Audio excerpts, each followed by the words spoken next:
प्रदेश के एक छोटे से गांव बटेश्वरपुर में सुबह की ठंडी धुंध पसरी हुई थी। सूरज की पहली किरणें जब सरसों के खेतों पर गिरती तो हवा में हल्की खुशबू भर जाती। गांव के बीचों बीच एक पुरानी कच्ची सड़टी सी चाय की दुकान रामू टी स्टॉल के नाम से मशहूर थी। रामू एक गरीब मगर खुशमिजाज किसान था। दिन में खेतों में काम करता और सुबह शाम चाय बेचता। उसकी दुकान पर हर रोज गांव वाले आते, कोई मजदूर, कोई चरवाहा, कोई बूढ़ा किसान तो कोई स्कूल का मास्टर।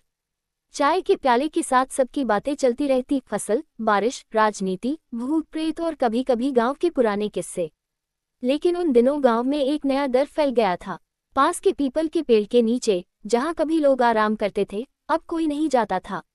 कहते थे रात के वक्त वहां एक सफेद साड़ी वाली औरत दिखती है जो किसी से एक प्याली चाय मांगती है और जो उसे मना कर देता उसका कुछ न कुछ अनहोनी जरूर हो जाती। एक रात जब रामू दुकान बंद कर रहा था तभी ठंडी हवा का झोंका आया। उसके लैंप की लौ कांपी और बुझ गई। हाय राम, फिर से हवा चल पड़ी, उसने कहा और लालटेन जलाई।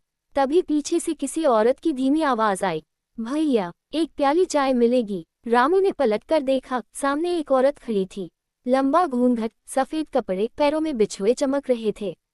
चेहरा धुंध में साफ नहीं दिख रहा था। रामू ने कहा, रात बहुत हो गई बहन जी, अब दुकान बंद है, कल सुबह आइएगा। वह औरत मुस्कुराए, मुझे आज ही चाहिए, बस एक प्याली। रामू को कुछ अजीब सा लगा मगर उसने डर पर काबू पाया। ठीक है, बैठिए, कहकर उसने चाय चढ़ा दी। जब उसने चाय कप में डाली और मुड़ा तो वह औरत गायब थी।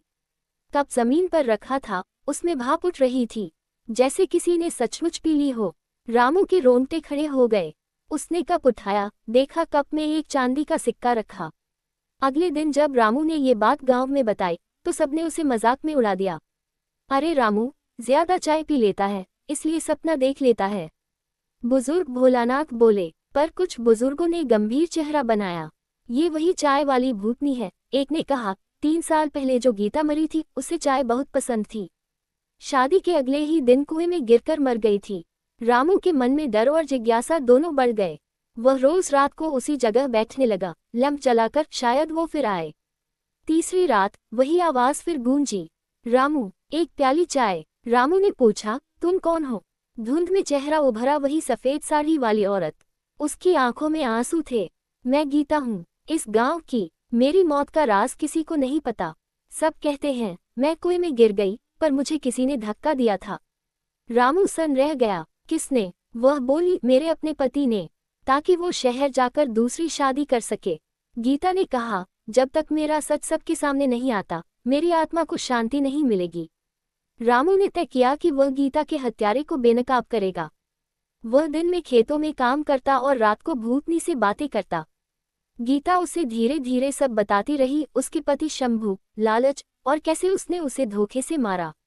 रामू ने सबूत जुटाने शुरू किए, पुराने खेत, कुएं के पास पड़ी चूड़ियां और गांव के चौकीदार की गवाही। गांव वाले अब रामू से डरने लगे थे, कहते थे कि वो भूतनी का साथी बन गया है। लेकिन रामू को फर्क नहीं पड़ा। वह जानता था कि सच्चाई को सामने लाना ही उसकी जिम्मेदारी है। एक तूफानी रात रामू ने गांव के पंचायत चौक में सबको बुलाया। उसने सबूतों के साथ शंभू को सामने लाया और गीता की आत्मा को पुकारा, गीता आज तेरा न्याय होगा। बिजली कड़कने लगी, आसमान में अजीब सी रोशनी फैली, पीपल का पेड़ हिला और धुंध से वही औरत निकली, गीता की आत्मा। सबके सामने उसने सारा सच बताया। शंभू डर के मारे बेहोश हो गया। अगले दिन पुलिस उसे ले गई। गीता की आत्मा मुस्कुराई, धन्यवाद रामू, अब मैं शांति से जा सकती हूँ। और वह चाय की आखिरी प्याली जमीन पर रखकर धुएं में विलीन हो गई। उस दिन के बाद गांव में डर खत्म हो गया। रामू की चाय की दुकान फिर से भरने लगी। लोग कहते थे उसकी चाय में अब आशीर्वाद का स्वाद है। हर सुबह वह एक प्याली चाय पीपल के नीचे रख देता गीता बहन के नाम। और कहते हैं आज भी अगर कोई ईमानदार दिल से उस दुकान पर चाय पीता है तो उसकी जिंदगी में कभी बुरा